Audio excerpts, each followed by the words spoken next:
साथियों, सनातन धर्मियों जानते हैं हमारे देवकी नंदन वासुदेव जी के या यशोदा और उनके जो कृष्ण भगवान हैं, उनकी विशेषता है जब चाहे शरीर को कठोर कर लेते थे और जब चाहे मुलायम दयालु। हमारे कृष्ण भगवान अखिल ब्रह्मांड तीनों लोकों में राजनीतिक वीर महान और योद्धा थे।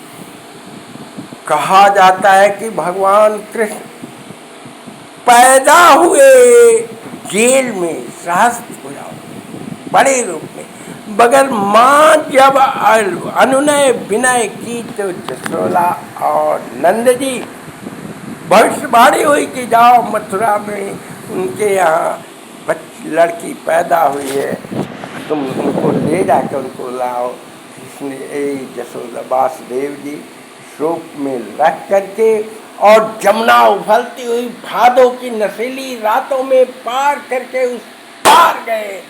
जब जमुना बढ़ती गई, कृष्ण भगवान अपने पैर को जब जमुना को छुला देते हैं, पानी कम हो जाता है। वहाँ जा कर के और नंद जी के यहाँ ले करके जब उनकी पुत्री को आते हैं, जा करके जो ही जेल में जाते हैं सब पुनः हथकड़ी बेड़ियाँ लग जाती हैं।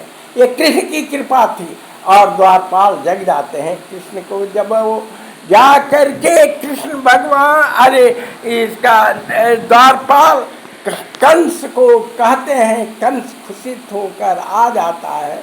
माँ यशोदा कहती है कि ये तो पुत्री है, पुत्र भविष्यवाणी हुआ था, इसको मार के क्या पाओगे। जो ही कंस पत्थर पर उस पुत्री को पटकना चाहता है, वो हाथ से छूट करके विंध्यवासिनी पर्वत पर चली जाती है और भविष्यवाणी करते हैं। वही लड़की कहती है, जाओ तुमको मारने वाला ब्रज में पैदा हो चुका है। और काली खो में वही माँ कहते हैं कि विंध्यवासिनी पर्वत पर वही माँ वही कंस और कृष्ण जी कहते हैं कि 11 वर्ष कुछ महीने 12 वर्ष तक वहाँ रहे। अंत में जब ये विद्युत देवा इसका ये हुआ आ करके और इस कंस का वध किए और तब से 112 वर्ष राज्य करने के बाद पुनः हमारी माँ राधे श्याम रुक्मिणी जामवंती कई 1 करोड़ कितने लाख पत्नियां थी कृष्ण की, मतलब जामवंती रुक्मिणी राधा ये मुख्य थी। सुभद्रा कहते हैं इनकी बहन थी। क्या कहा, जितना ही कहा जाए कृष्ण के विषय में सब छोटा है। जय श्री कृष्ण, जय कृष्ण। अपने हृदय में वास कीजिए और सत्य धर्म पर चलिए।